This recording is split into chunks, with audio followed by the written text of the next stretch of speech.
ہے وہ پاک ہو جاتا ہے، صاف ہو جاتا ہے، اور پھر اس کی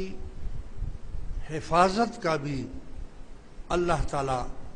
ذمہ اٹھا لیتا ہے کہ جو باقی مال ہے اس کی میں خود حفاظت کروں گا۔ لہذا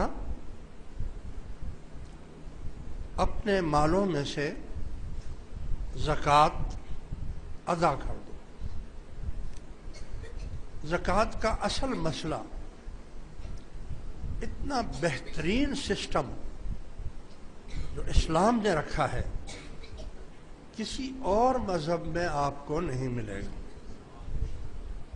اور مذہب میں ٹیکس ملیں گے، آپ کو دوسری چیزیں ملیں گی، سیل ٹیکس ہوگا، فلاں ٹیکس ہوگا، یہ ٹیکس ہوگا، وہ ٹیکس ہوگا، لیکن اسلام نے زکوٰۃ کا نظام ایسا قائم کر دیا ہے جس میں جو مالدار لوگ ہیں ان کے پاس مال جمع نہیں ہوگا، بلکہ وہ مال غریبوں تک پہنچ جائے گا، اور اس سے جو معاشرے کی جو ذمہ داری ہے اور معاشرہ ایک اچھے اصول اور پاک اصولوں کے اوپر وہ تیار ہو جائے گا۔ لہذا زکوٰۃ کا جو سسٹم مسلمانوں میں ہے، آپ دیکھ لیں جن ملکوں میں یہ سسٹم رائج ہے وہاں پر آپ دیکھ لیں غربت نہیں ہے۔ آپ سعودی حکومت میں چلے جائیں تو آپ کے اوپر کوئی ٹیکس نہیں ہے، کسی قسم کا بھی ٹیکس نہیں ہے۔ دبئی، عرب امارات میں کسی قسم کا ٹیکس آپ کو نہیں دینا پڑتا ہے،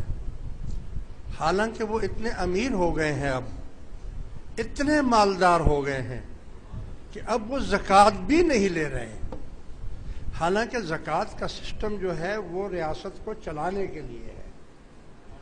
کہ ریاست کو اس سے چلایا جائے، لیکن جب شروع سے ہی انہوں نے نہیں لیا تو اللہ نے ان کو اتنا امیر کر دیا، اتنا دولت دے دی ان کو